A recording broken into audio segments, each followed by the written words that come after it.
Bueno, nosotros somos el equipo 1 y nosotros vamos a hablarles sobre el divisor de voltaje y divisor de corriente. El divisor de voltaje o divisor de tensión, que también se le puede llamar así, permite distribuir proporcionalmente el voltaje suministrado por una fuente entre una serie de resistencias o impedancias conectadas en serie. Según la ley de Ohm, el voltaje en cada elemento se distribuye proporcionalmente según la corriente y la resistencia. Y según la segunda ley de Kirchhoff, al disponer la fuente y los elementos en un circuito cerrado, se debe cumplir la segunda ley de Kirchhoff. Como por ejemplo, si tenemos una fuente de 12 voltios y dos resistencias idénticas en serie, el voltaje se divide en cada resistencia y esto habrá 6 voltios. El divisor de voltaje permite obtener voltajes menores a partir de una fuente con un voltaje mayor mediante resistencias en serie, la cual la fórmula se las puse, y Vx es el voltaje en la parte X del circuito, V es el voltaje total del circuito, Rx es la resistencia de la parte X del circuito y la R total es la resistencia total del circuito. La regla del divisor de corriente. La regla de divisor de corriente nos permite calcular la corriente en una parte del circuito, en función de la resistencia de esa parte y la resistencia total del circuito. La fórmula para calcular la corriente es la siguiente. Ix es la corriente en la parte X del circuito, I es la corriente total del circuito, Rx es la resistencia de la parte X del circuito y R total es la resistencia total del circuito.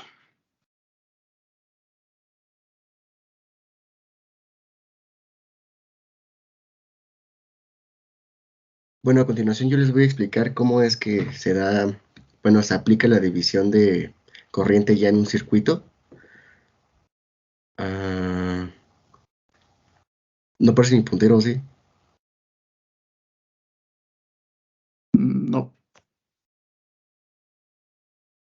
Bueno, aquí básicamente está la fórmula, que es para la fórmula y la forma como base que vamos a encontrar en un circuito, donde tenemos la corriente de entrada y estos que están aquí, estos dos puntos que sobresalen son nodos.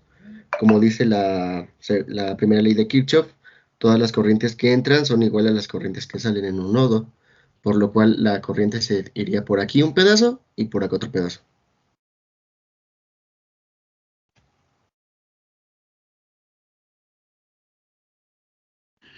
Aquí ya teniendo cantidades o el valor de las resistencias, podemos ya dictaminar cuánta corriente pasaría por cada una de las resistencias, siendo que los 5 amperes entran en este nodo. Como prácticamente aquí las resistencias son iguales, se iría a la mitad. Se irían por aquí 2.5 amperes y por acá 2.5. Aquí no es tan necesario, bueno, siempre y cuando sean iguales las resistencias, no es necesario hacer las operaciones.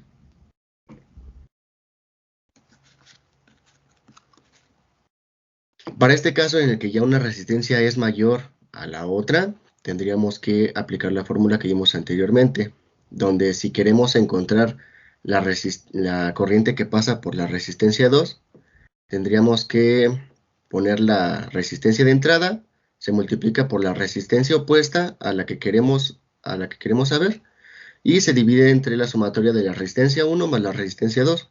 Quedaría de esta forma, donde los 5 amperes que entran se multiplican por los 20 ohms de la resistencia contraria a la que queremos encontrar.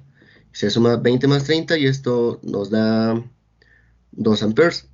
Y para calcular la corriente que pasa en R1, que es esta de acá, tendríamos que hacer lo mismo. Son los 5 amperes de entrada multiplicados por los 30 ohms de la resistencia opuesta y se divide entre la suma de las dos resistencias. Y eso da 3 amperes. Y pues como resultado, si sumamos los 3 amperes que pasan por la resistencia 1 y los 2 que pasan por la resistencia 2, pues nos da 5.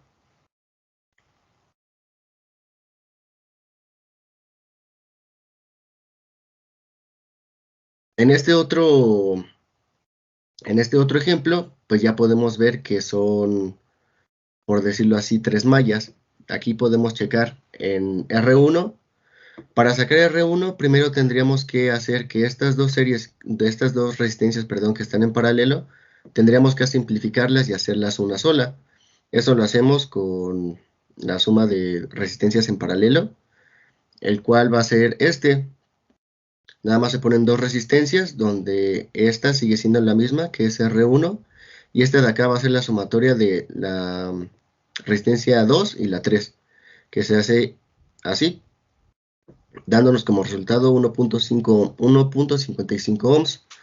Ya teniendo estos datos, ahora sí podemos sacar la corriente que pasa por la resistencia 1, la cual es los 12 amperes de entrada, que son estos de aquí, multiplicados por la nueva resistencia que nosotros calculamos de R2 y R3, y se divide entre 15, que es la resistencia que queremos saber, más 1.55, que fue la resistencia calculada.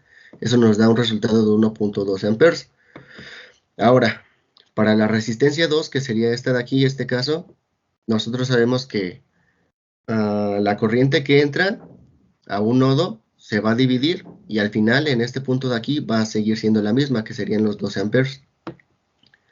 Entonces, si nosotros hacemos la resta de 12 amperes menos los 1.12 amperes que ya habíamos tenido que se fue por aquí, ahora tendríamos 10.88. Esos 10.88, que sería la entrada que va a ser aquí, se multiplica por la resistencia opuesta, que en este caso sería R3, y se divide entre la sumatoria de la resistencia 2 más la resistencia 3, dándonos un resultado de 2.417 amperes.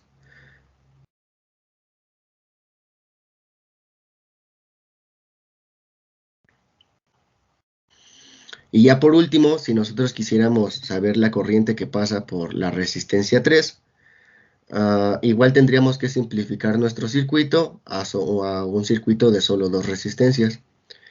Ahora, este sería un caso contrario, por así decirlo, porque ahora tendríamos la resistencia 3, que es esta de aquí, pero tendríamos que simplificar la resistencia 1 con la resistencia 2, lo cual haciendo ya la operación nos da un resultado de 4.77 ohms.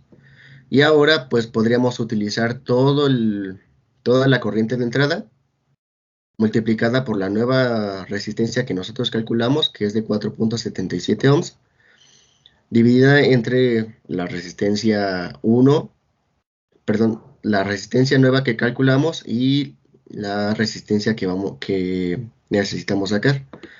Y haciendo toda esta operación, pues nos da 8.45 amperes.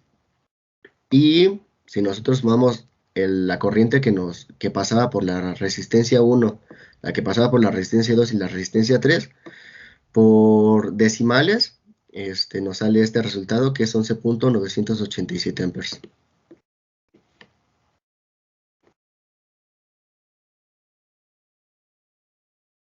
Ahora yo les voy a explicar la aplicación en la solución de circuitos eléctricos con corriente alterna en divisor de voltaje.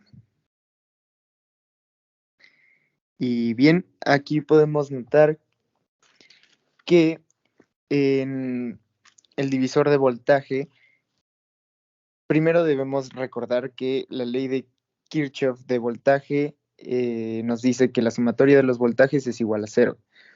Entonces, despejando esta formulita, nos queda que el voltaje es igual a el voltaje 1 más el voltaje 2 más el voltaje 3. Y después sustituyendo esto y recordando que el voltaje es igual a la impedancia por la intensidad, lo sustituimos en la misma fórmula, en donde el voltaje 1 es igual a la impedancia 1 por la impedancia, perdón, la impedancia 1 por la intensidad 1, y así con los demás voltajes. Y como en este caso tenemos un circuito que está en serie, de igual manera recordamos que la corriente en serie es la misma para todos sus componentes. Podemos poner que la corriente, bueno, el voltaje es igual a la corriente por las impedancias que tenemos en el circuito.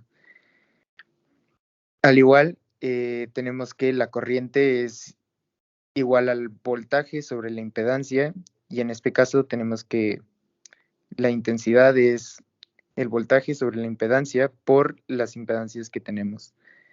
Sustituyendo nos queda que el voltaje en la impedancia 1 es el voltaje total por la impedancia 1 sobre la impedancia total.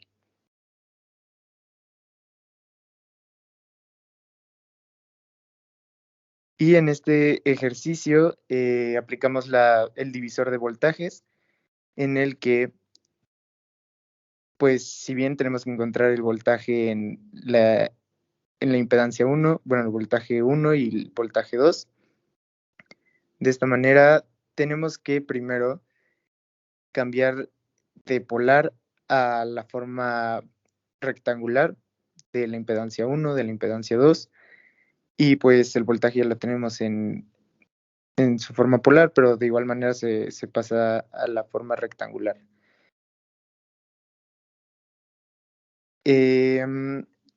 Bueno, ya que pasamos las impedancias a la forma rectangular, podemos sacar el equivalente haciendo la sumatoria de ambos y de esta manera pasándolo a la forma polar. Después de esto podemos aplicar el divisor de voltaje, en el que nos dice que para encontrar el voltaje en la impedancia 1, tenemos que aplicar la fórmula que es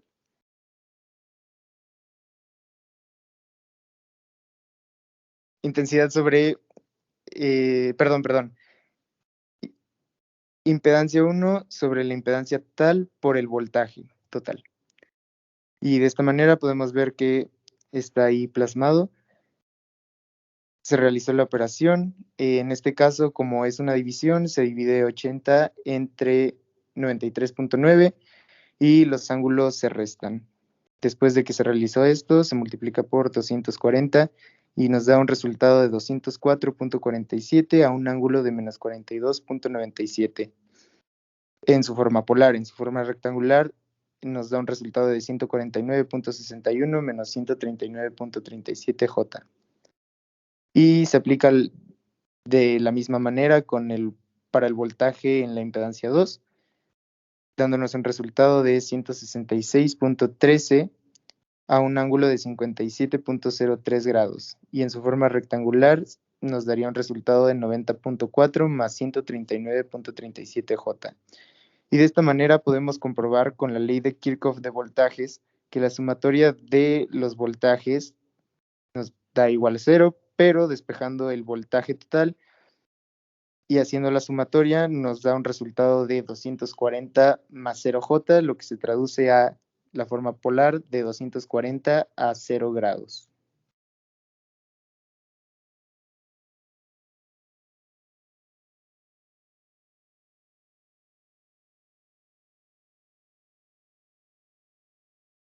Bueno, pues eso sería todo y muchas gracias.